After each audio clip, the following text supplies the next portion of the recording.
Alhamdulillah, saya ucapkan selamat datang, ahlan wa sahlan untuk guru kita Ustazah Hajah Siti Fathia Khotib, komite, ibu-ibu, semua yang insya Allah dimuliakan oleh Allah Subhanahu wa Ta'ala. Marilah kita mulai kajian pada siang hari ini dengan mengucapkan basmalah. Bismillahirrahmanirrahim. Bismillahirrahmanirrahim. Alhamdulillahilladzi hadana li hadza wa ma kunna linahtadiya laula an hadanallah.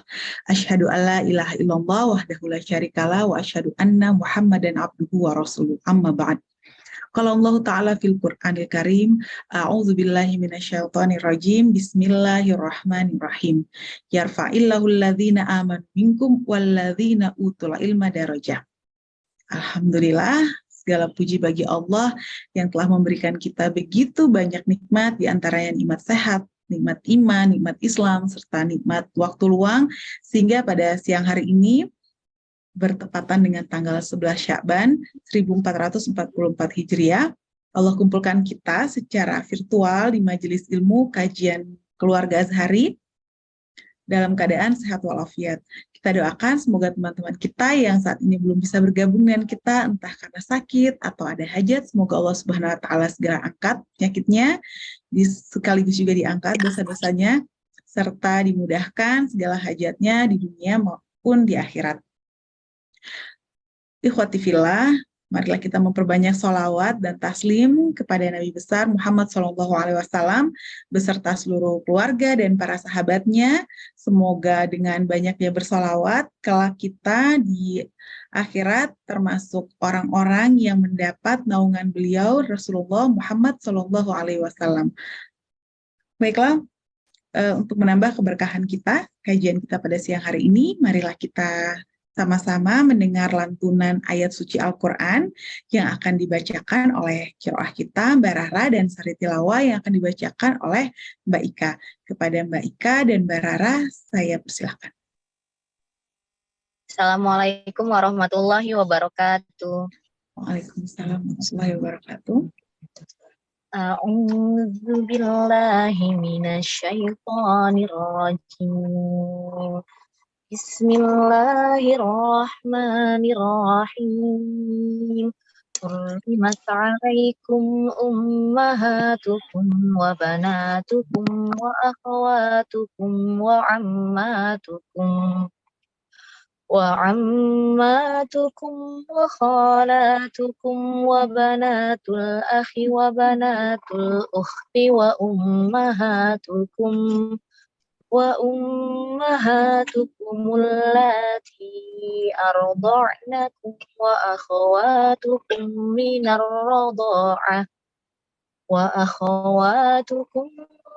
radha'ati wa ummahatu nisaikum wa raba'ibukum allati fi hujurikum min nisaikum allati dakhaltum bihin fa in lam takunu dakhaltum bihin fala junaha 'alaikum wa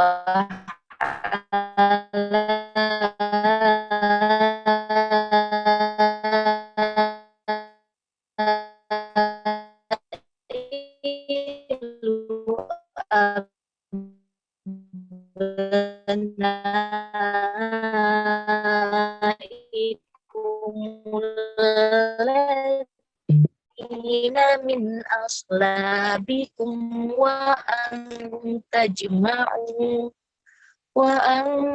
tajma'u bainal ukhtaini illa ma qad salaf innallaha kana ghafurar rahima. Shadaqallahul azim. Dengan nama Allah yang Maha Pengasih lagi Maha Penyayang. Diharamkan atas kamu menikahi ibu-ibumu, anak-anakmu yang perempuan, saudara-saudaramu yang perempuan, saudara-saudara ayahmu yang perempuan, saudara-saudara ibumu yang perempuan, anak-anak perempuan dari saudara-saudaramu yang laki-laki, anak-anak perempuan dari saudara-saudaramu yang perempuan, ibu-ibumu yang menyusui kamu, saudara-saudara perempuanmu sesusuan, ibu-ibu istrimu atau mertua, anak-anak perempuan dari istrimu atau anak tiri yang dalam pemeliharaanmu, dari istri yang telah kamu campuri, tetapi jika kamu belum campur dengan istrimu itu dan sudah kamu ceraikan, maka tidak berdosa kamu menikahinya dan diharamkan bagimu istri-istri anak kandungmu menantu dan diharamkan mengumpulkan dalam pernikahan dua perempuan yang bersaudara, kecuali yang telah terjadi pada masa lampau. Sungguh, Allah Maha Pengampun, Maha Penyayang. Maha benar Allah dengan segala firman.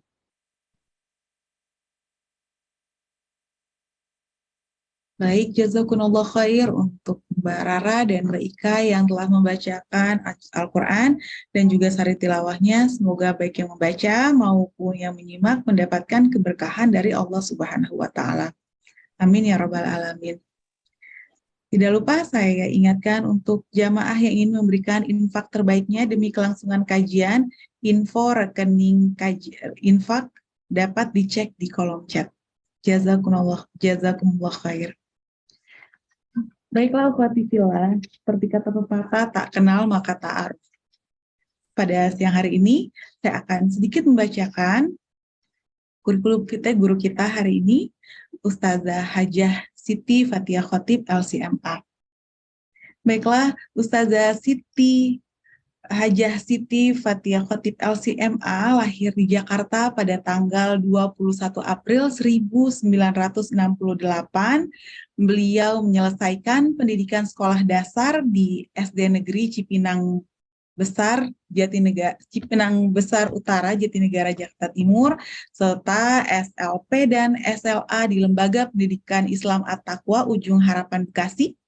S1 dan S2 diselesaikan di Pakistan, di University of the Punjab Lahore, kemudian di Salafia University Faisal Abad, dan International Islamic University Islamabad di Pakistan. Untuk pengalaman dan aktivitas, beliau Masya Allah mempunyai jam terbang yang sangat tinggi. Selain merupakan konsultan pernikahan keluarga muslimah, mengisi kajian-kajian, ceramah, seminar di kampus, perusahaan, BUMN. Beliau juga merupakan fungsionaris di International Muslim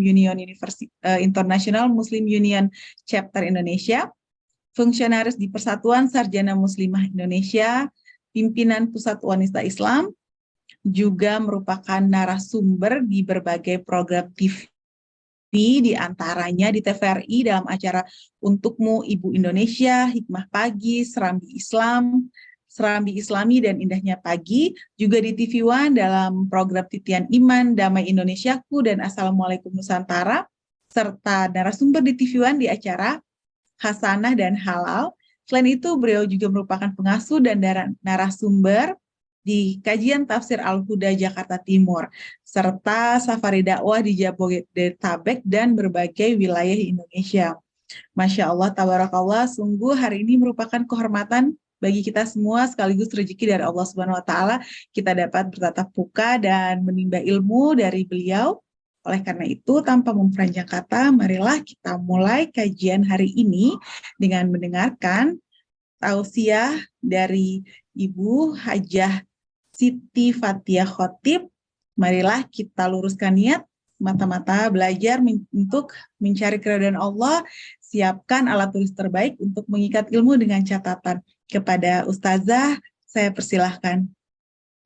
Baik, Mbak Zoya, terima kasih banyak ya. Sama-sama Ustazah. Assalamualaikum warahmatullahi wabarakatuh. Waalaikumsalam warahmatullahi wabarakatuh. Alhamdulillahilladzi allafa baina qulubina fa asbahna bi ni'matihi ikhwana. Asyhadu an la ilaha illallah wahdahu la syarikalah wa asyhadu anna Muhammadan abduhu wa rasuluh la nabiyya ba'dah.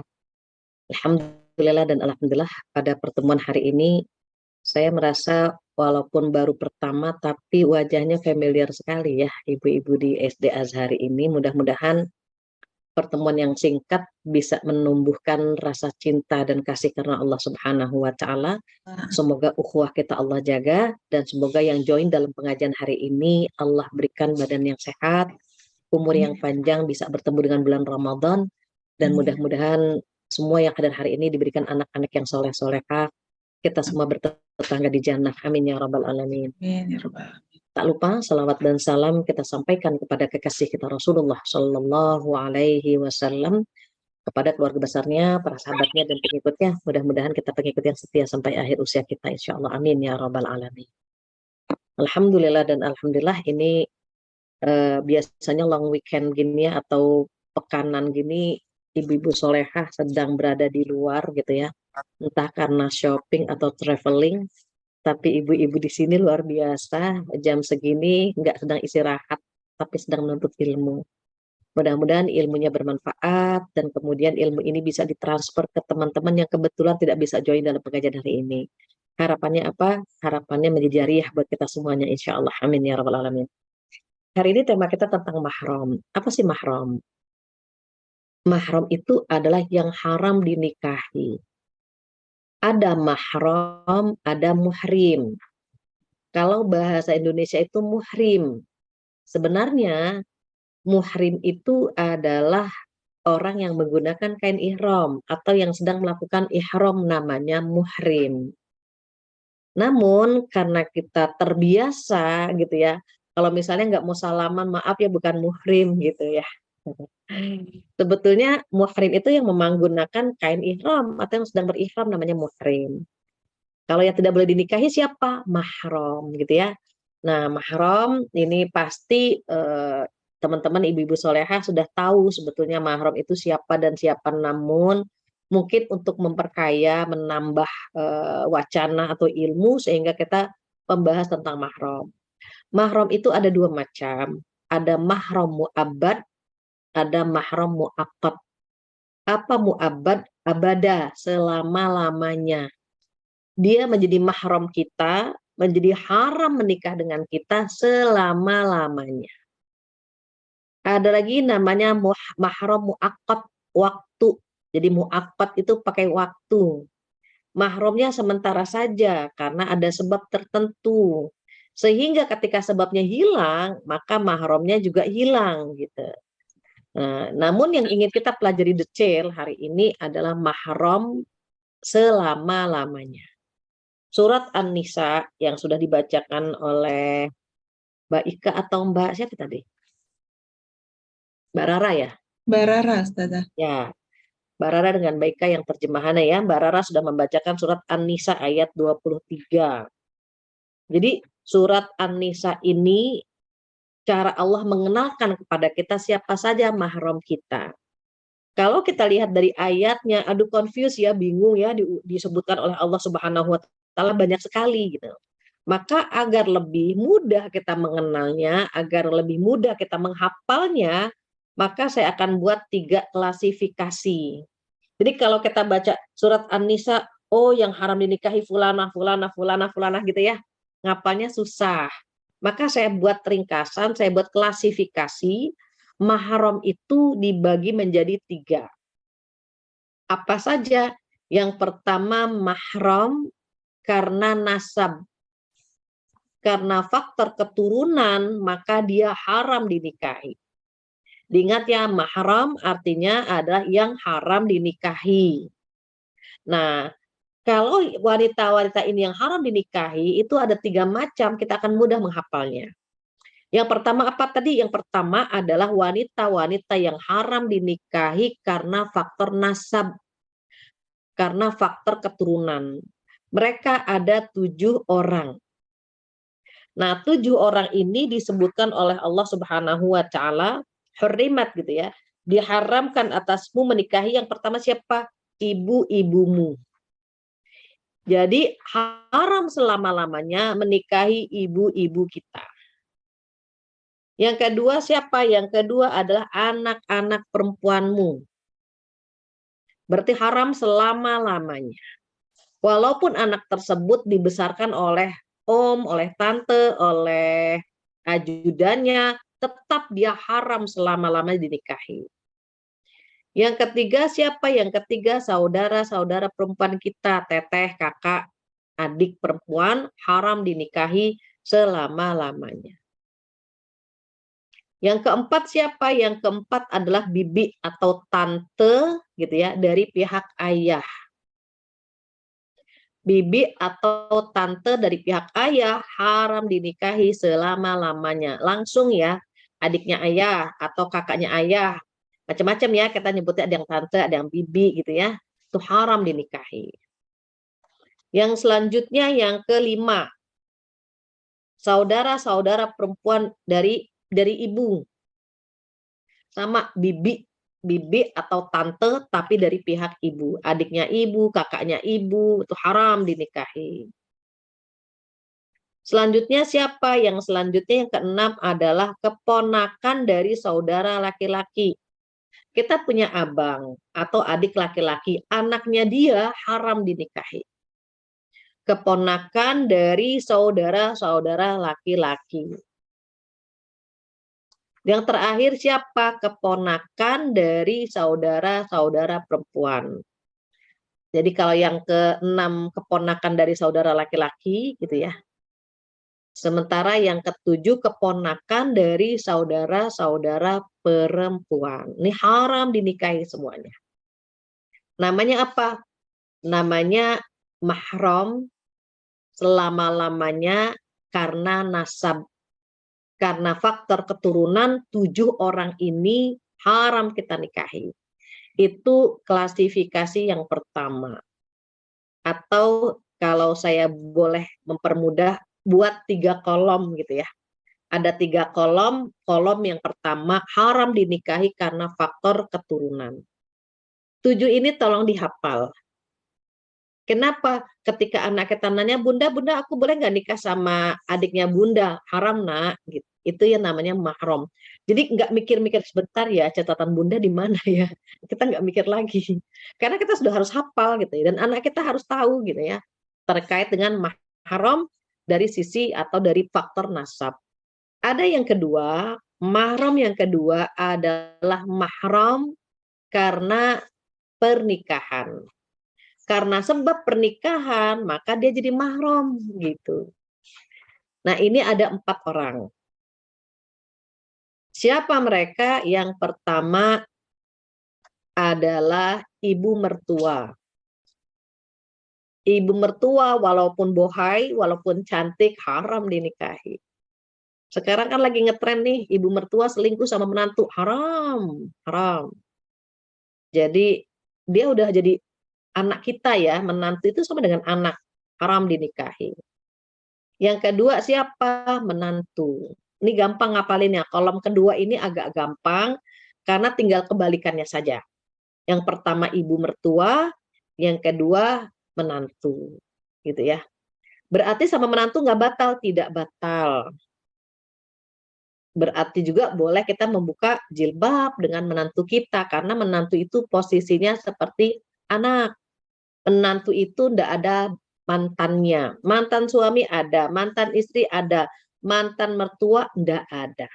Mantan menantu tidak ada. Jadi dia seperti anak kita, menantu itu seperti anak. Orang tua seperti orang tua kita, mertua seperti orang tua kita. Jadi nggak boleh menikah selama-lamanya, even anaknya sudah bercerai, orang tuanya tetap menjadi mertua kita. 2 ya, badi pertama ibu mertua, yang kedua menantu. Yang ketiga siapa? Yang ketiga adalah ibu tiri. Nah, nanti akan panjang nih penjelasannya ya. Yang ketiga ibu tiri, yang keempat anak tiri. Terkait anak tiri dan ibu tiri, ini ada sayapnya. Kapan dia menjadi mahram? Jika suami istri tersebut sudah melakukan hubungan intim. Kalau belum melakukan hubungan intim, maka belum disebut mahram. Oke, saya kasih contoh. Katanya perempuan kalau nggak pakai contoh agak ngambang dikit ilmunya. Gini, misalnya ada seorang jamu. jamu janda muda, ketemu dengan duren sawit, duda keren, sakunya duit gitu ya. Nah, jamu ini punya anak gadis. Jadi jamu janda muda tadi punya anak gadis. Tapi anak gadisnya sedang kuliah di luar kota, katakanlah di Bandung.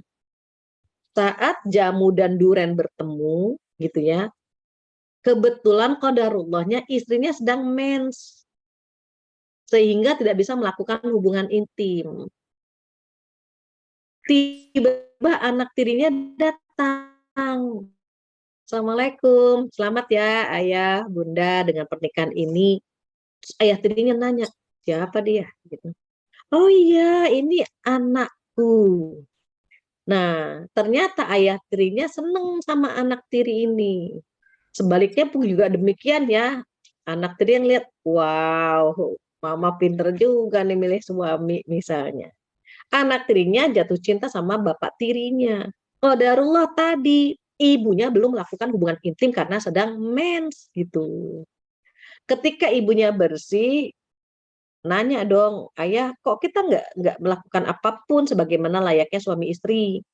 Nah, ayah tirinya berkata begini, aduh sorry ya bun, kalau kita cerai bagaimana? Loh kenapa? Aku pengen nikah sama putrimu. Boleh nggak? Boleh. Istrinya diceraikan dulu, dia menikahi anaknya, boleh. Kenapa? Belum jadi mahram karena belum melakukan hubungan intim. Tapi kalau ketika anaknya datang, ayah bunda selamat ya dengan pernikahan ini. Aduh, ayah tirinya bilang, aduh semalam baru melakukan hubungan intim. Ternyata anaknya lebih cantik. Nggak bisa itu, nggak bisa diceraikan istrinya, nikah sama anak istrinya nggak boleh. Jadi patokannya adalah di hubungan intim. Kalau ayah ibunya sudah melakukan hubungan intim maka jadi mahram. Tapi kalau mereka belum melakukan hubungan intim belum jadi mahram. Itu terkait haram dinikahi karena faktor pernikahan. Diingat ya, kolom pertama karena faktor nasab atau karena faktor keturunan. Kolom kedua haram dinikahi karena faktor pernikahan. Hanya 4 orang. Ibu mertua, menantu, ibu tiri, anak tiri. That's it, gampang. Terus kolom yang keenam siapa? Kolom yang keenam haram dinikahi karena faktor sepersusuan. Oh ada faktor sepersusuan, ada itu di kolom ketiga. Jadi di kolom ketiga ini justru mohon maaf banyak sekali yang lalai di kolom ini. Mengapa? Banyak ibu susu yang tidak sadar kalau anak susu itu haram menikah dengan anak kandungnya gitu ya. Belum lama ya waktu Aca istrinya Desta baru melahirkan, dia telepon, Umi, anak Aca boleh nggak nikah sama anaknya Nina Zatulini ya, yang pemain sinetron juga.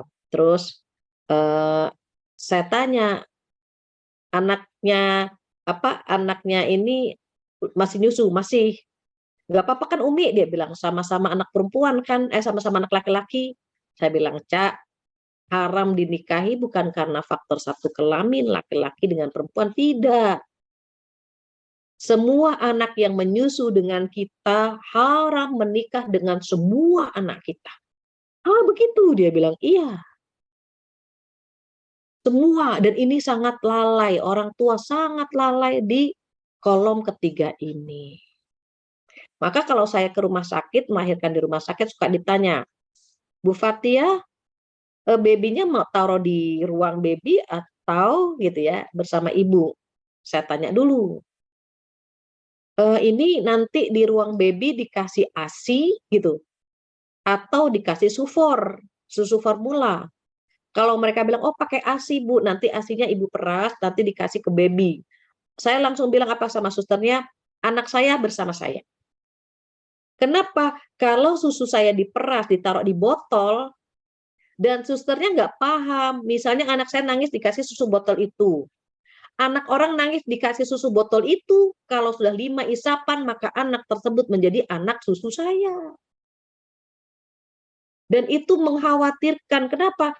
Nanti anak yang minum ASI saya haram menikah dengan semua anak saya. Makanya banyak yang bertanya tentang Bang ASI. Bu Fatia, Bang ASI bagaimana? Bang ASI boleh, yang penting yang nyusu sama kita, dicatat semua namanya itu. Namanya, bin atau bintinya, melahirkan di rumah sakit mana, tanggal lahirnya, tinggal di mana. Kenapa banyak yang lengah untuk urusan yang satu ini? Jadi Bang ASI-nya boleh, masalahnya ibunya teliti nggak mencatat semua yang nyusu sama dia. Kalau tidak dicatat, itu bahaya itu.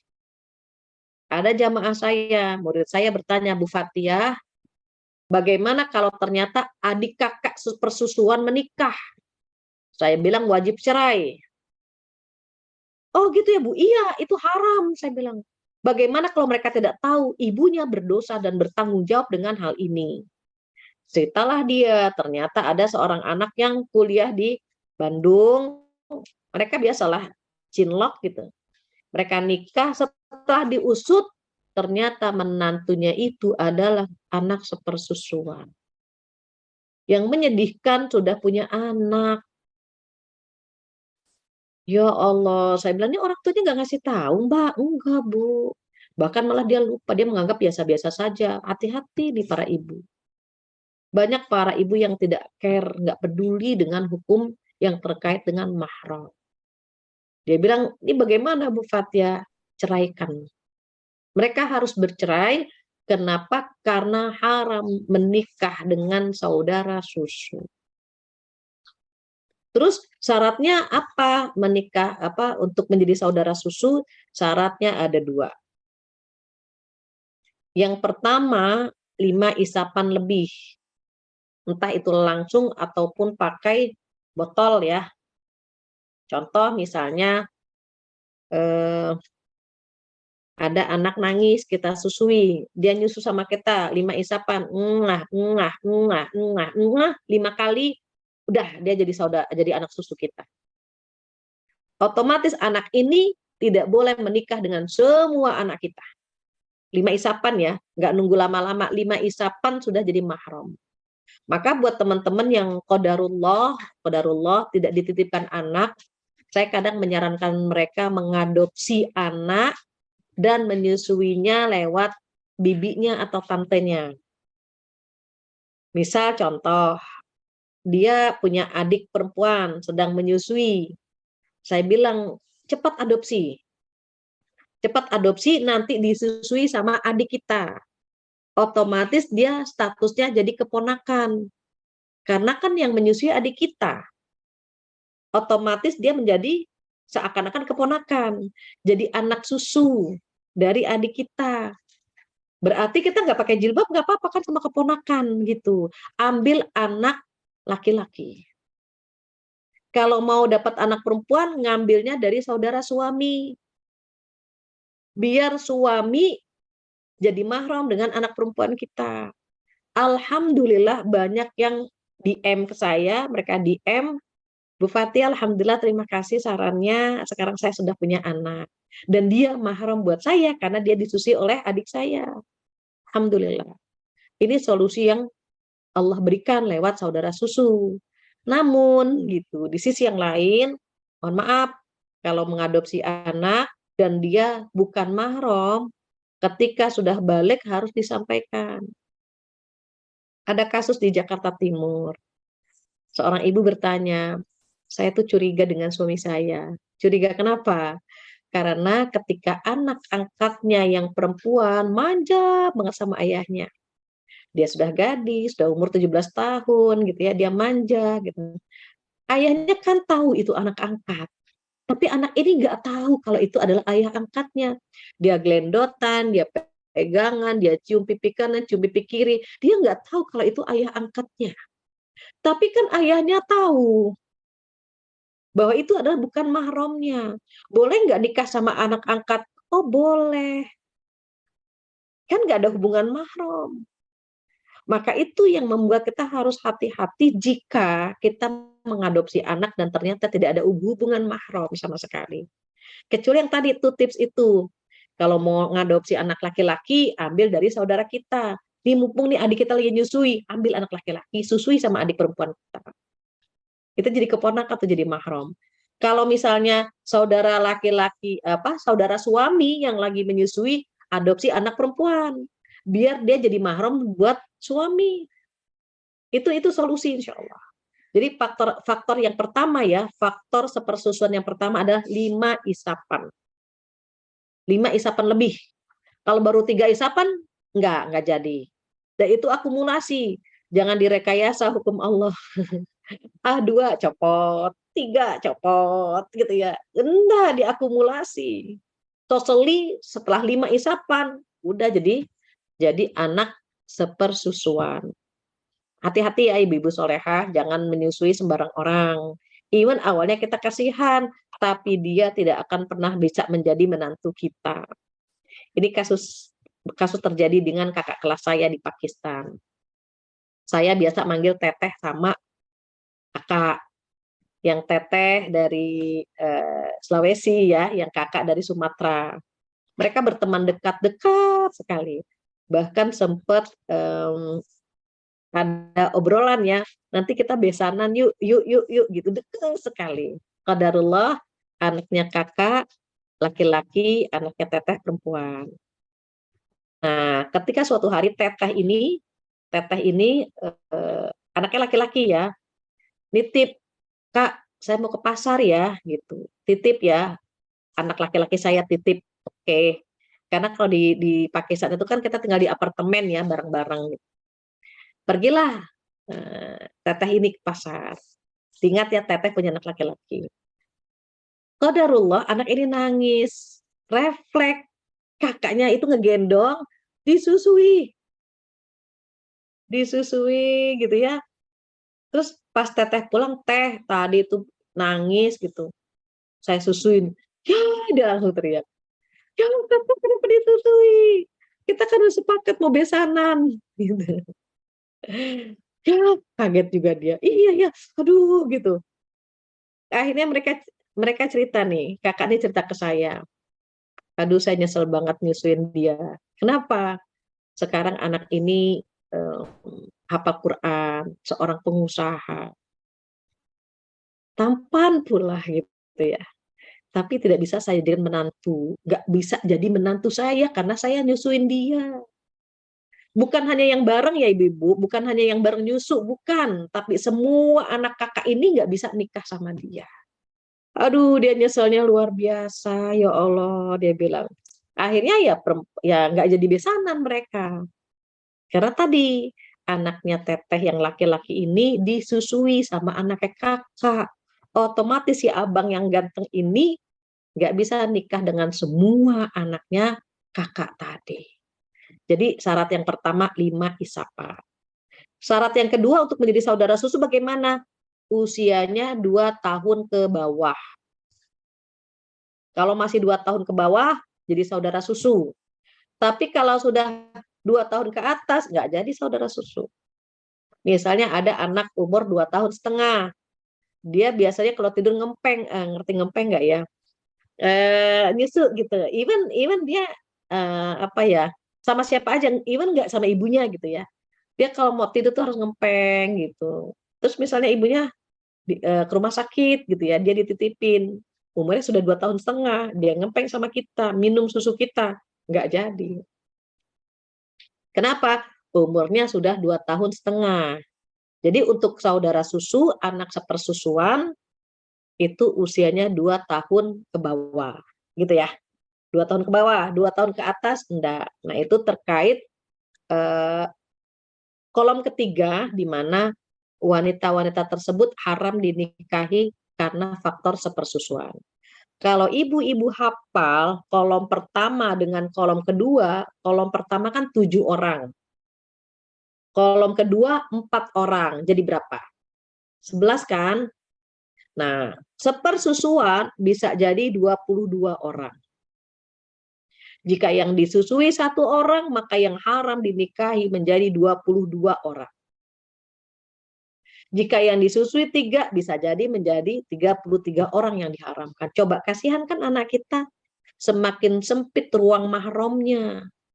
Karena semakin lebar yang haram dinikahi. Tadi kan dari pihak dia sendiri 11 orang kan. Faktor nasab 7, faktor perkawinan 4. Itu sudah 11 kan. Tambah lagi sama keluarganya saudara susu tadi. Coba. Kasihan kan? Tambah lagi jika dia punya saudara lagi, saudara susu lagi. Bayangkan kalau kita punya ASI, dititipin ke bank ASI, bank ASI-nya mencatat ada 4 orang Bu yang nyusu dengan ibu. Berapa banyak wanita yang haram dinikahi oleh dia. Nah ini yang mohon maaf sekali, banyak yang tidak memperhatikan hal-hal seperti ini. Maka untuk ibu-ibu solehah yang dirahmati oleh Allah Subhanahu wa Ta'ala, kalau saya pribadi tidak melarang Bang Asi, enggak. Yang penting dicatat, detail, lengkap gitu. Kenapa? Rambu-rambu Allah jangan dilanggar. Silahkan menyusui ibadah kan gitu, misalnya memberikan ASI kepada orang yang membutuhkan, betul. Tapi dicatat seluruhnya. Catat seluruhnya. Namanya, bin atau bintinya, tanggal lahirnya, di rumah sakit mana, tolong dicatat semuanya.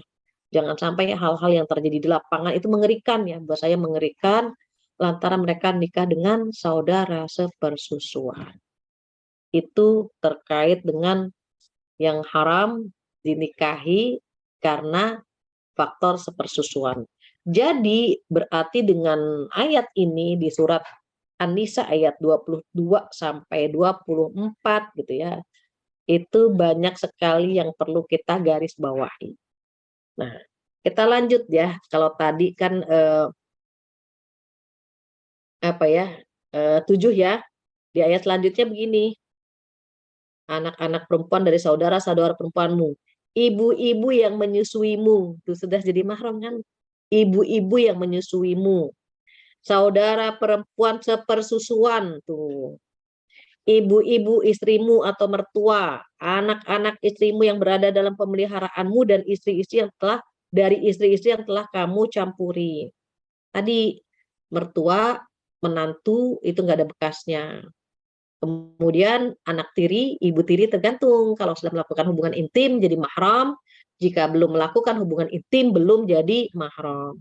Di ayat itu dikatakan istri yang telah kamu campuri, tetapi jika kamu belum bercampur dengan istrimu dan sudah bercerai, maka kamu tidak berdosa menikahi anak tiri. Begitu ya. Kemudian diharamkan bagimu pula apa? Istri-istri anak kandungmu atau menantu dan menghimpun dalam pernikahan 2 perempuan yang bersaudara. Nah, menghimpun 2 perempuan yang bersaudara ini namanya mahram sementara. Namun sebelum saya membahas mahram sementara, biar tidak confuse, ibu-ibu tolong sampaikan pertanyaan saja. Di jam 2:15 ini saya khawatir banyak pertanyaan, sehingga saya harus skip dulu untuk mahram selama-lamanya yang terdiri dari 3 kolom tadi. Kolom karena nasab atau keturunan, yang kedua kolom karena pernikahan, yang ketiga kolom karena sepersusuan. Jika ada ibu-ibu yang dirahmati oleh Allah ingin bertanya atau ingin sharing, mungkin bisa saya berikan waktu, saya kembalikan lagi kepada Mbak Zoraya, silakan. Ya, jazakillah khair Ustazah. Ini qadarullah di kolom chat sudah ada Mbak Rara yang ingin bertanya. Oh iya, silakan Mbak Rara. Assalamualaikum Ustazah. Waalaikumsalam. Anak saya laki-laki, saya juga dulu menyusui bayi laki-laki adik saya. Sekarang adik saya punya anak perempuan juga.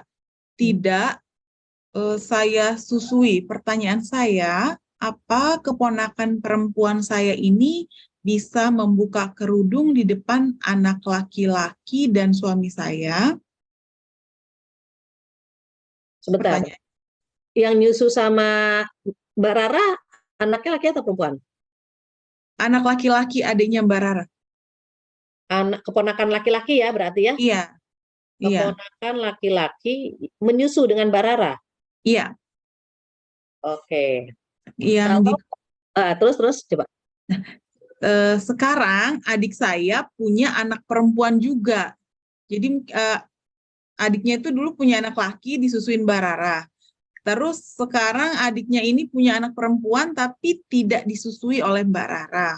Nah, yang menjadi pertanyaan Mbak Rara, apakah keponakannya yang perempuan ini yang tidak disusui ini boleh buka kerudung di hadapan anak laki-laki dan suaminya Mbak Rara? Seperti itu, Ustazah. Karena yang menyusui adalah keponakan yang laki-laki, maka keponakan yang laki-laki ini haram menikah dengan semua anak Mbak Rara, otomatis yang jadi mahram hanya keponakan laki-laki saja. Sementara yang perempuan harus tetap menutup aurat, gitu ya, dengan anak-anaknya Mbak Rara yang lain. Karena yang menyusu hanya saudara laki-laki kan. Jadi memang ini kalau online bingung ya. Gini.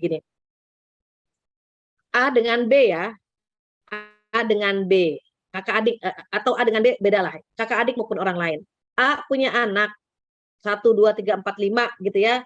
B punya anak 3, 1, 2, 3. Yang anak ke-1 saja yang nyusu sama A, maka anak yang nyusu tadi yang haram menikah dengan semua anaknya A. Bisa dipahami enggak? Saya kayak contohnya paling gampang, saya menyusui anaknya Mbak Zoraya. Misalnya ya, ini contoh. Saya menyusui 1 anaknya Mbak Zoraya. Nyusuin juga anaknya Mbak Ika 1. Gitu ya. Maka anaknya Mbak Zoraya yang nyusu sama saya, anaknya Mbak Ika yang nyusu sama saya, haram menikah dengan semua anak saya. Bisa dipahami? Kenapa? Karena dia seperti anak kandung. Kan nyusu sama saya tuh. Otomatis haram menikah dengan semua anak saya, karena seperti anak kandung dia nyusu bareng anak-anak saya. Yang nyusu saja. Yang nggak nyusu nggak berlaku. Tapi yang dipahami banyak orang, misalnya saya punya anak kedua, nyusu sama anaknya Mbak Zoroya sama anaknya Mbak Ika. Mereka memahami anaknya Mbak Zoraya dan Mbak Ika ini haram menikah dengan anak yang baru nyusu saja, gitu maksudnya. Banyak yang memahami begitu. Anaknya Bu Fatia kan yang kedua tuh nyusu bareng anak saya, berarti anak saya nggak boleh nikah sama anak ibu yang kedua kan? Nggak begitu, sama semua anak saya. Bisa dipahami ya? Iya. Tapi kalau nggak paham bolehlah kita ngobrol-ngobrol siang nih, walaupun hujan lebat banget di sini. Ini masalah yang harus saya luruskan karena ini faktor apa ya? Sesuatu yang haram gitu ya. Menikah dengan saudara sepersusuan itu sesuatu yang haram. Tapi banyak yang dilanggar karena faktor ketidaktahuan. Jadi gitu Mbak Rara, yang haram menikahi yang haram menikah dengan semua anaknya Mbak Rara hanya keponakan laki-laki yang nyusu tadi. Jadi yang jadi mahram hanya dia saja 1 orang. Adik perempuannya enggak. Jadi tetap dia harus pakai jilbab dengan sepupunya. Loh, memang sama sepupu boleh nikah? Boleh. Menikah dengan sepupu boleh. Makanya ayatnya enggak ada. Enggak ada nyebut sepupu sama sekali. Gitu ya. Oke. Ada lagi Mbak Zoraya? Bisa dipahami Mbak Rara? Alhamdulillah jadi paham Ustazah katanya. Alhamdulillah. Alhamdulillah ya. Dan terus ada lagi nih pertanyaannya tadi. Boleh satu lagi ya Ustazah? Ya. Tadi sepertinya ini tadi dari Mbak Dewi, apakah saudara sepersusuan berhak atas waris? Gimana? Ini maaf hujannya agak deras nih. Gimana? Apakah saudara sepersusuan berhak atas waris? Oh, enggak. Kalau warisan itu hanya keluarga inti. Orang tua gitu ya. Orang tua, pasangan, anak. Makanya tiga unsur ini nggak berhak menerima zakat. Ke atas orang tua kita, ke bawah anak-anak kita, ke samping pasangan kita. Itu mereka nggak berhak menerima zakat. Karena mereka ahli waris. Jadi cuma itu saja yang ahli waris tuh. Ke atas orang tua kita, ke bawah anak kita sama ke sampai gitu ya. Jadi enggak, saudara-saudara susu enggak dapat warisan. Kalau mengasih enggak apa-apa lah. Baik Ustazah. Naam Ustazah, syukron penjelasannya. Baik Mbak Dewi. Berarti tadi Ustazah, maaf ulang sedikit Ustazah. Berarti kalau misalnya ponakan kita nih perempuan, misalnya saya punya kakak laki-laki, ponakan saya kan udah 15 tahun. Kalau ke sini berarti harus pakai jilbab ya Ustazah di depan suami saya ya Ustazah ya? Ya kan ya? Yang kandung Mbak Zorayanya? Iya, itu anaknya kakak saya yang laki-laki. Oh, anaknya kakak ya, anaknya kakak Iya. Mbak Zoraya ya. Iya, ke suami harus pakai jilbab. Ke sepupu juga harus pakai jilbab. Iya. Baik Ustazah. Syukran Ustazah. Sepertinya pertanyaannya baru 2 tuh Ustazah di kolom chat. Kita lanjutkan gitu ya? ke pembahasan lagi ya Ustazah. Kalau memang saya boleh lanjutkan, untuk menyambung dengan tidak boleh menggabung 2 saudara ya. Yang dimaksud di sini apa, ini mahram sementara nih. Tidak boleh menggabung 2, istri pertama kakaknya, istri kedua adiknya, haram. Terus karena haram, nunggu, mohon maaf ada istilah turun ranjang. Kakaknya meninggal, maka suami menikahi adiknya, itu boleh. Jadi kalau menggabung 2 kakak adik, haram. Makanya haramnya haram sementara. Tapi kalau kakaknya dicerai atau kakaknya meninggal, dia boleh menikahi adiknya. Kasus misalnya, siapa yang turun ranjang ya? Kita lihat Rasulullah ya. Rasulullah SAW punya anak pertama Zainab, nikah. Kedua, Ruqayyah menikah dengan Utsman. Ruqayyah meninggal, maka Rasulullah menikahkan Utsman dengan adiknya yang bernama Ummi Kulsum. Jadi Rasulullah itu menikahkan 2 putrinya kepada Utsman, tapi setelah anak keduanya meninggal dulu. Setelah anak kedua meninggal, baru Rasulullah menikahi Utsman dengan anak ketiganya. Kalau menggabung tidak boleh. Baik itu kakak adik maupun keponakan dan tantenya, haram. Istri pertama tantenya, istri kedua keponakannya, haram. Ini namanya mahram sementara. Makanya kenapa kita kalau sama om ipar gini ya. Kita punya bibi, adiknya ayah, adiknya ibu, itu kan bibi kita ya. Nah, suaminya bibi itu namanya om ipar. Itu boleh nikah sama kita. Kalau dia menceraikan istrinya atau istrinya sudah meninggal. Makanya kita harus tetap memakai jilbab begitu. Insyaallah. Sayyidah Nafi'ah. Suara saya terdengar nggak ya? Terdengar jelas Ustazah. Hujannya deras banget, Masya Allah. Terdengar, alhamdulillah Ustazah. Alhamdulillah. Jadi begitu ya, dengan saudara ipar, dengan om ipar itu nggak boleh membuka aurat.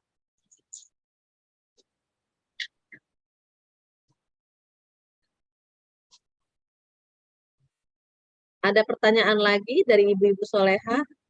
Ada Ustazah, saya bacakan lagi ya Ustazah ya. Ini dari boleh. Ibu Sri Handayani, izin bertanya, apakah boleh sepupu menikah tapi kedua ayah mereka saudara kandung? Boleh. Boleh. Boleh menikah dengan saudara sepupu.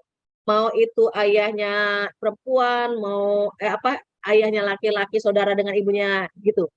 Mau dibolak-balik boleh. Intinya nikah dengan sepupu boleh. Apapun kondisinya, apakah ini kakaknya, apakah ini adiknya, apapun diputer-puter boleh ya. Yang melarang itu tradisi.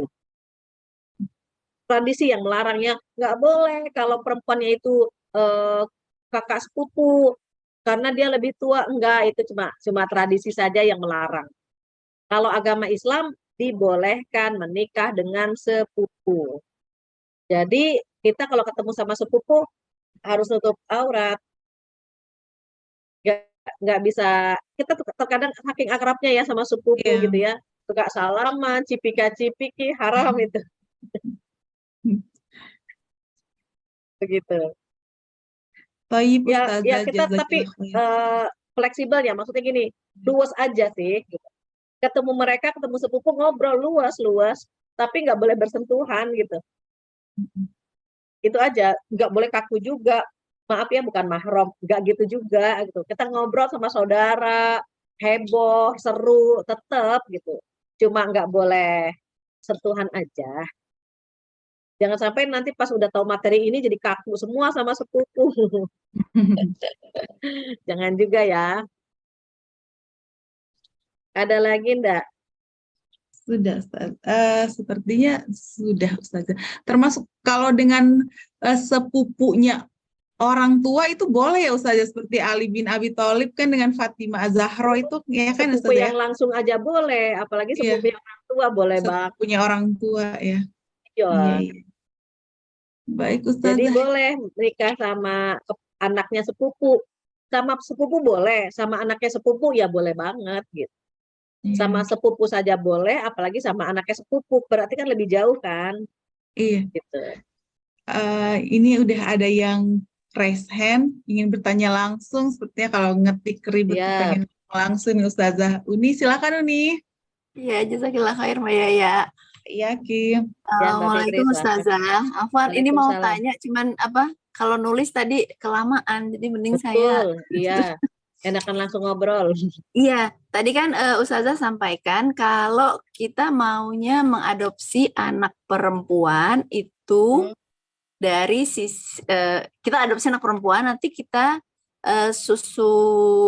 susui ke saudaranya suami yang sedang menyusui gitu ya. betul, Jadi betul. otomatis ini karena jadi ntar dulu saya agak kredit karena Hmm. saya pikir tadinya nggak berlaku hukum ininya. Jadi karena tadi Ustazah bilang jadi dia otomatis jadi mahram sama suami kita gitu. Itu karena dianggap sebagai anak perempuan dari adiknya suami gitu ya Ustazah. Jadi keponakan, Neng. Jadi dianggap sebagai keponakan gitu ya. Iya, iya. Oh, gitu. Walaupun cuma dengan menyusui sehingga akhirnya istilahnya bentengnya itu semua aturan-aturannya semua putus dan akhirnya dia jadi menjadi mahram gitu ya. Sekarang nggak usah saudara kita, orang lain aja Iya sih. yang kita nggak kenal. Coba bayangkan, kita nggak kenal sama dia, nggak kenal sama keluarganya dia, karena kita menyusui dia, itu dia jadi anak kita, gitu kan? Apalagi ini keponakan gitu. Apalagi dia disusui sama adik kita atau adiknya suami gitu. Jadi Jadi si anak ini seolah-olah sebagai anak dari itu jadi berlaku mahram ke atasnya gitu ya Ustazah ya. betul, karena disusui sama adik kita gitu ya. Ya. Anak ini disusui sama adik kita, maka dia jadi mahram kan sama keluarganya adik kita kan. Iya. Nah, berarti dia pun jadi mahram kan sama kita. Iya. Saya paham sih Mbak Fitri agak confused, mau nanya aja bingung gimana. Enggak, karena kadang-kadang oh gitu ya ternyata seindah itu diatur dan kita parahnya belum tahu gitu. Iya, Masya Allah ya. Masya Allah, Jadi Masya itu Allah. solusi untuk kebetulan orang-orang yang belum ya, qadarullahnya belum dititipkan anak, itu bisa jadi solusi gitu. Misalnya ada orang yang tidak dikasih anak, mumpung adiknya lagi menyusui nih gitu. Adiknya dia mumpung lagi menyusui, cari anak laki-laki agar jadi mahramnya dia gitu.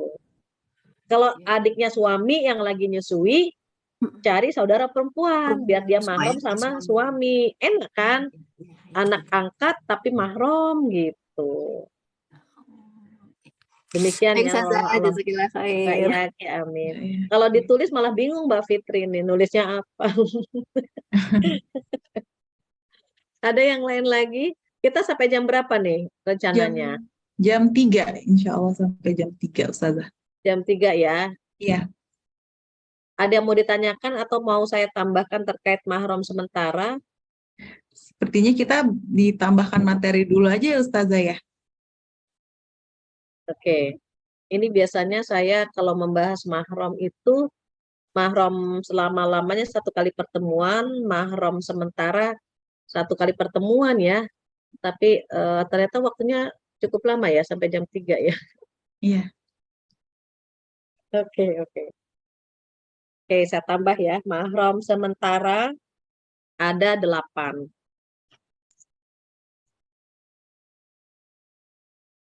Yang pertama mengumpulkan 2 adik kakak mahram sementara ya. Karena nih jamaahnya nggak banyak ya, jadi nggak banyak pertanyaan gitu ya. Biasanya kalau udah membahas itu tuh pertanyaan banyak banget gitu. Jadi 1 jam materi, setengah jam pertanyaan selesai. Ini karena kebetulan sedang banyak yang berhalangan atau gimana gitu. Iya, Ustazah. Karena Oke. weekend sepertinya. Oke ya. Jadi yang pertama yang haram sementara adalah menggabung ya 2 adik kakak. Yang kedua menggabung tante sama keponakannya. Baik tante dari pihak ayah maupun tante dari pihak ibu. Istri pertama tantenya, istri kedua keponakannya haram. Jadi kalau salah satu dicerai boleh gitu ya. Mahram itu tadi sudah saya bahas, mahram itu ada yang selama-lamanya, ada yang sementara. Maksudnya sementara jika sebabnya hilang, udah hilang juga hukum haramnya gitu ya. Itu yang kedua. Yang ketiga, yang masih status suami orang. Sekarang kan banyak yang selingkuh tuh. Mereka bilang selingkuh itu kan selingan indah rumah tangga utuh, Bu Fatia. Siapa bilang? Selingkuh itu hati-hati tuh. Jadi banyak bahkan ada jamaah saya ketika dia statusnya belum bercerai dengan suaminya, gitu, dia sudah bermain api dengan mantannya. Haram tuh kalau dia sampai selingkuh masih ada suaminya ya. Jadi kalau belum cerai ya belum boleh. Nah, maka haram sementara karena dia statusnya masih jadi suami orang. Kalau sudah dicerai sama suaminya, idahnya sudah selesai, maka haramnya hilang. Gitu. Bisa dipahami ya. Jadi haram menikahi wanita yang sudah bersuami. Itu yang ketiga. Tapi kalau dia udah nggak ada suaminya, boleh gitu maksudnya. Oh. Kemudian yang keempat, haram menikahi wanita yang ditalak 3. Suami menceraikan istrinya, talak 1. Rujuk, talak lagi yang kedua. Rujuk, talak lagi yang ketiga. Maka haram menikahi lagi dengan dia karena sudah ditalak 3 kali. Terus bagaimana dong kalau suaminya masih cinta sama istrinya yang sudah ditalak 3 kali? Istrinya harus menikah dengan pria lain. Setelah itu cerai, baru boleh menikah lagi. Bisa dipahami ya, perempuan yang sudah ditalak 3 oleh suaminya, itu nggak boleh dinikahi lagi sama dia, sama suaminya. Kalau mau nikah lagi gimana dong? Kalau mau nikah lagi ya nikah dulu dia sama pria lain. Hati-hati nih buat para suami. Saya sebetulnya kalau pembahas tentang rumah tangga, tentang perceraian, itu suami-suami harus ikut ya, karena talak itu kan di tangan suami. Ya kita tahulah bahwa menikah itu kan tidak seindah drama Korea gitu ya. Dan menikah itu kan tidak sesederhana rumah makan. Banyak persoalan tuh dalam pernikahan. Maka suami-suami harus bisa tahan untuk tidak mengucapkan talak kepada istrinya. Kalau udah nalak 3 kali dia baru nyesel, mau balik lagi gimana Bu Fati? Oh nggak bisa Pak, saya bilang. Bapak harus membiarkan istri Bapak nikah dengan pria lain. Ternyata mereka nggak akur, cerai, baru Bapak bisa nikahin dia. Kalau enggak, ya kalau dia akur, ya udah Bapak nggak ada kesempatan, saya bilang. Makanya jangan gampang menceraikan istri, gitu ya. Nah ini terkait dengan yang sudah ditalak 3 kali. Yang kelima, haram menikahi wanita musyrik sampai dia masuk Islam. Wanita musyrik, wanita yang mana? Agama Hindu, agama Buddha, gitu. Kalau non-Muslim, agamanya Nasrani atau Yahudi, masih ada pendapat minoritas yang membolehkan jika dia punya target untuk mengislamkan istrinya. Kalau nggak punya target, tetap haram menikahi wanita yang non-Muslim. Dulu wanita-wanita zaman dahulu taat kepada suami. Ketika diajak masuk Islam, dia ikut. Makanya ada pendapat yang membolehkan. Tapi sekarang, wah suami-suaminya takut sama istrinya. Dia di luar seperti singa, tapi di rumah seperti kucing, nggak bisa melakukan apapun karena takut sama istrinya, gitu kan. Sementara perempuan di luar seperti kucing, tapi di rumah seperti singa, galaknya luar biasa. Maka sekarang haram menikahi wanita-wanita non-muslim karena banyak laki-laki yang tidak kuat mengajak istrinya untuk menjadi mu'alaf. Yang keenam apa? Yang keenam, haram menikahi wanita pezina sampai dia taubat. Wanita berzina nih, pernah, nauzubillah ya, misalnya dia pernah melakukan hubungan intim dengan pacarnya. Haram tuh dinikahi kecuali dia sudah taubat, taubatan nasuha. Apa sih taubatan nasuha? Yang pertama dia mengakui dosa-dosanya, yang kedua dia menyesali perbuatannya, dan yang terakhir dia berjanji untuk tidak melakukan lagi. Kalau dia pernah berzina maka tidak sekufu dinikahi oleh pria baik-baik gitu ya. Kecuali kalau dia sudah taubat. Yang ketujuh apa? Yang ketujuh, haram menikahi wanita yang sedang melakukan ihram. Lagi di depan Ka'bah nih, lagi tawaf, labbaik Allahumma labbaik, ayo kita nikah. Nggak boleh, nanti dulu sampai tahallul, gunting rambut dulu selesai. Kalau sudah tahallul boleh, tapi kalau masih pakai pakaian ihram nggak boleh gitu. Sabarlah sampai tahallul, gunting rambut. Dia takut pas tahallul banyak yang lamar gitu kan. Cepet-cepet lagi sa'i ini dilamar, nggak boleh. Nggak boleh akad gitu ya, nggak boleh nikah waktu lagi ada sa'i. Nanti udah sa'i selesai, gunting rambut, udah tahallul baru nikah gitu. Terakhir bagaimana yang ke-8, menikahi istri yang menikahi wanita untuk jadi istri kelima, haram. Kuotanya hanya 4, laki-laki kuotanya hanya 4. Jadi kalau ada perempuan yang menarik, ini kuotanya harus dibuang dulu 1. Ceraikan 1, baru dia bisa menikahi wanita tersebut. Tapi kalau 4-4-nya digenggam, kemudian dia menikahi wanita yang kelima, haram hukumnya. Saya pernah lihat di TV apa ya kasus, siapa namanya, Eyang apa sih ya dulu ya, istrinya banyak tuh, haram tuh. Yang kelima, iya yang subur, iya haram tuh. Jadi dia punya istri banyak banget, istri yang kelima, keenam, ketujuh, dan kesekian itu sama dengan berzina. Wah, hati-hati ya, ini banyak yang dia pikir bebas melakukan apa saja, rambu-rambu Allah tetap harus dijaga gitu.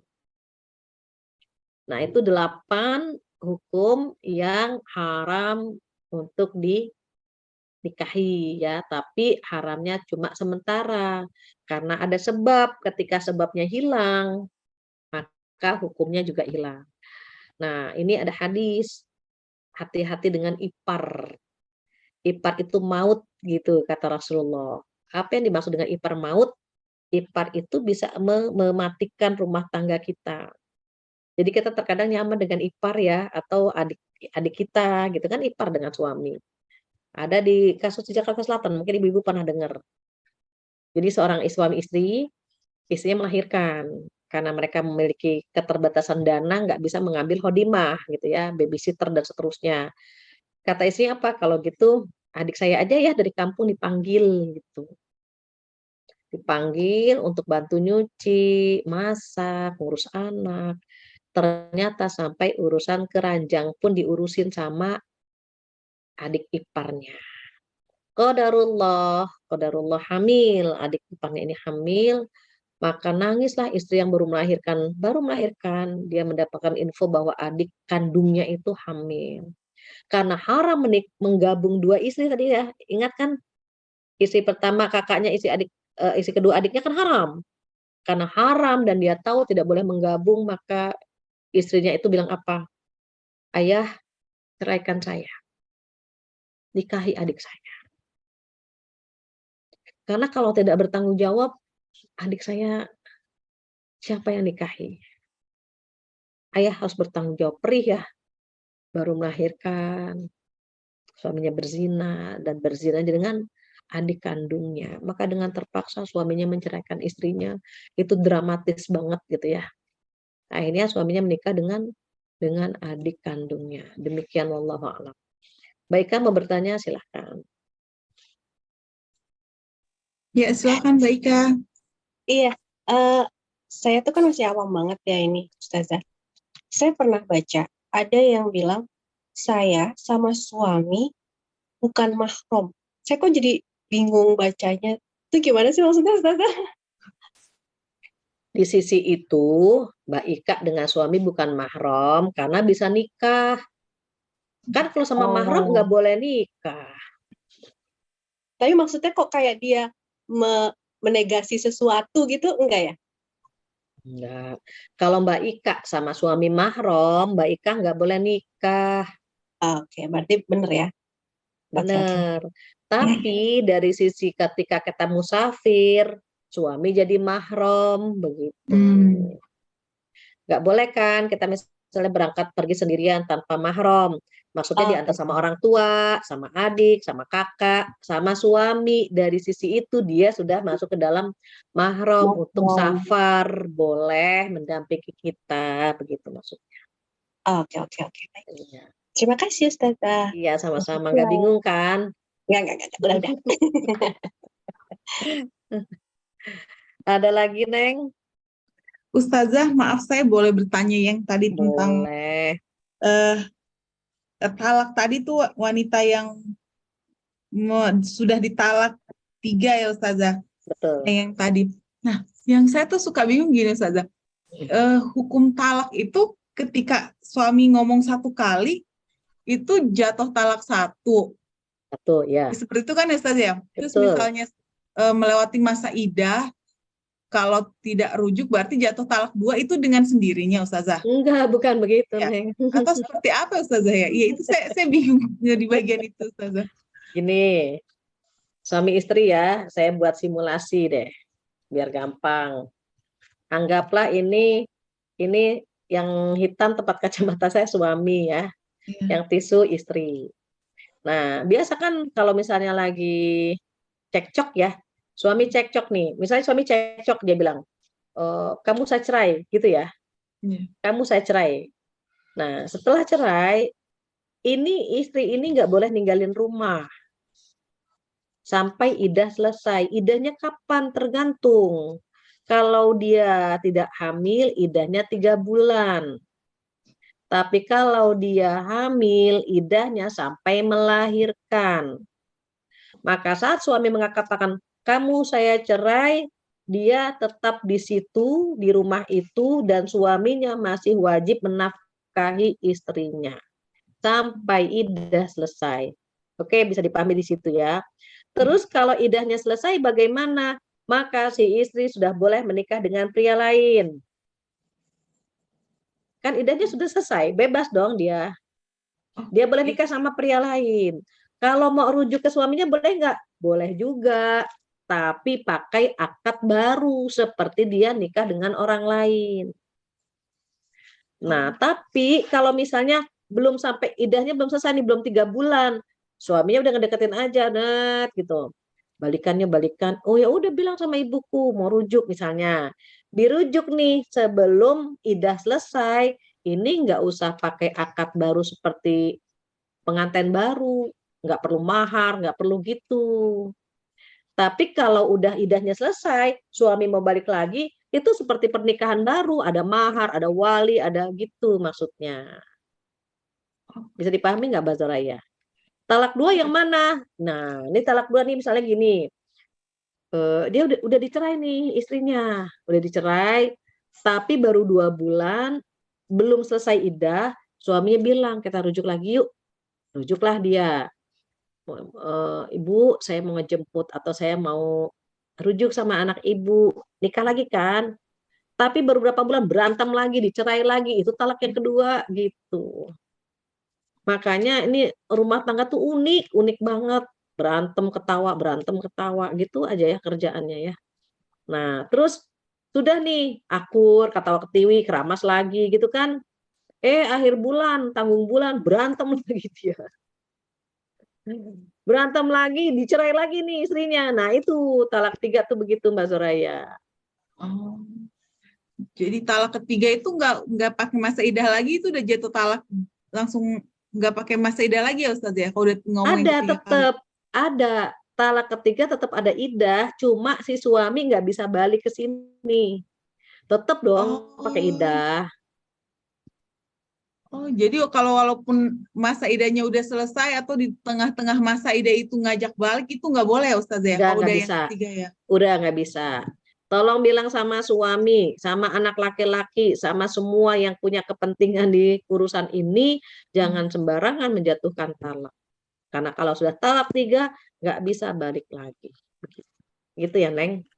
Iya, ya, Mbak. Ustazah. Ini Tapi biasa kalau sama yang teman-teman. baru pertama ngomong tuh Ustazah kan ada orang ngomong mungkin kayak saking marah tuh, oh langsung nih talak 3 itu tetap berlakunya talak 1 ya Ustazah ya? Ya, ulama lebih kuat mengatakan even dia mengucapkan talak 3, Ya, tapi tetap berlaku talak 1. tetap Begitu. berlaku talak 1. Iya.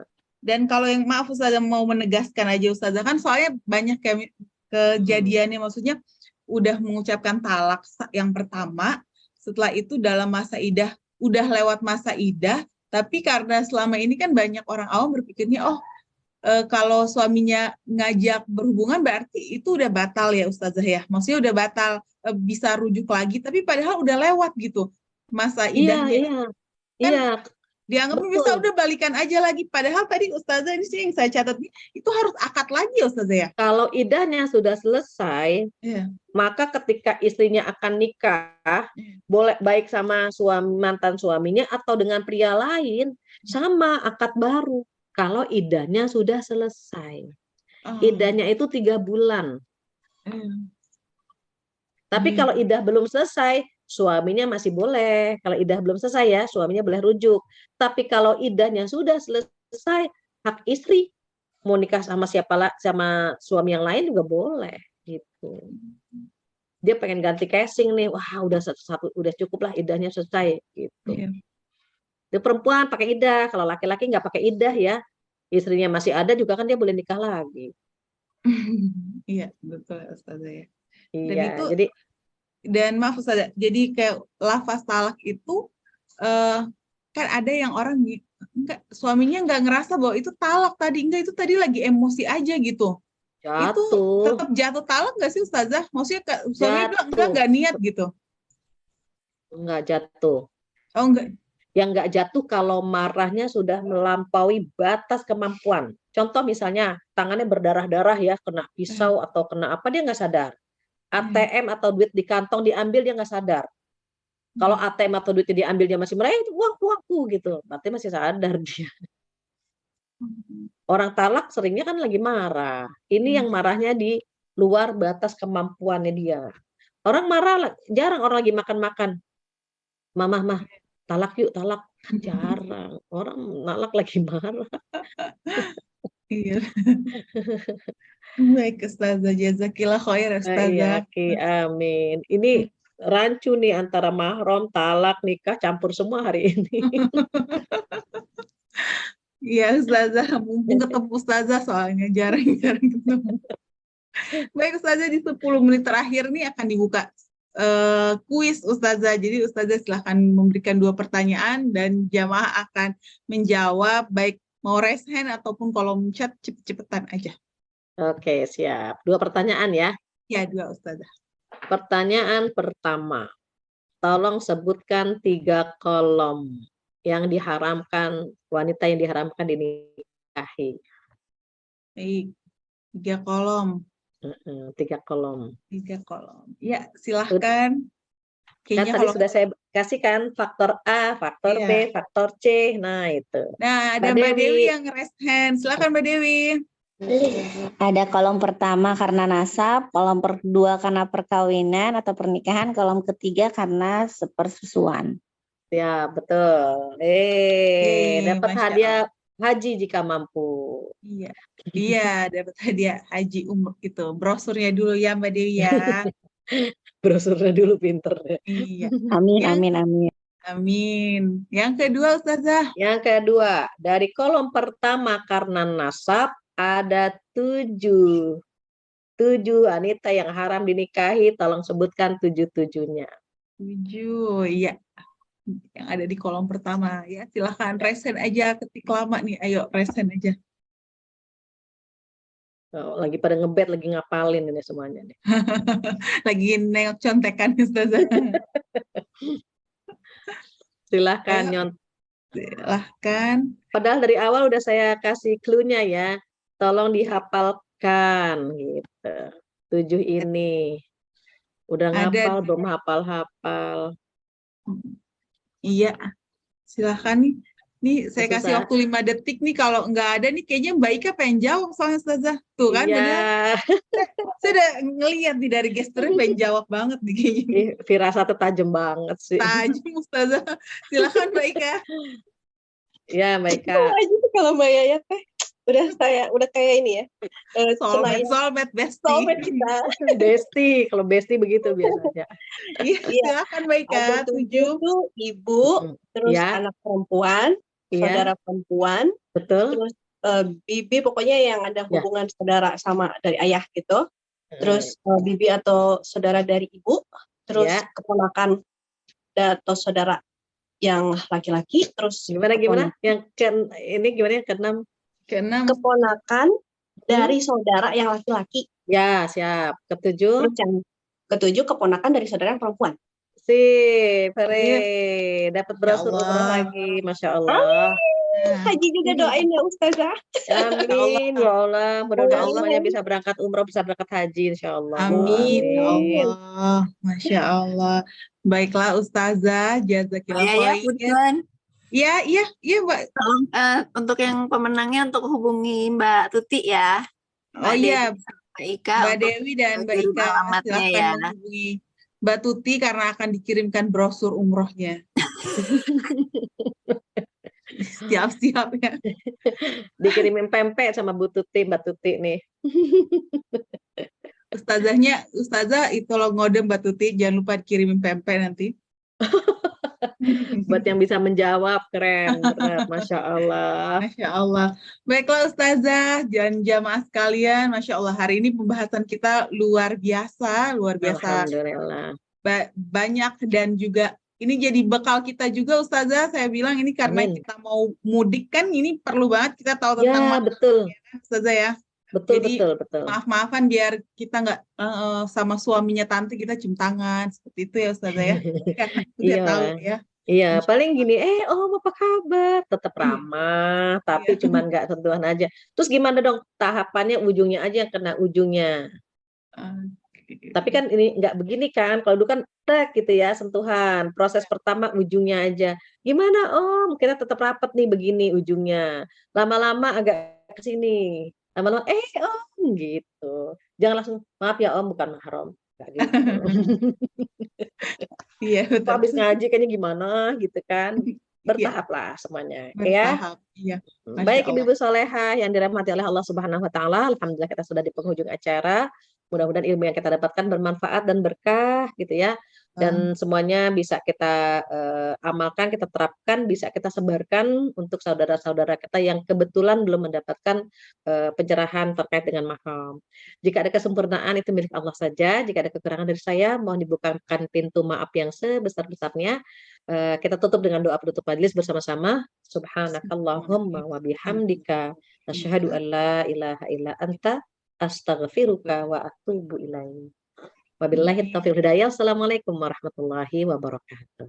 Waalaikumsalam warahmatullahi wabarakatuh. Jazakillah khair Ustazah atas ilmunya hari Sama-sama. ini dan jazakumullah khair untuk semua yang hadir saat ini.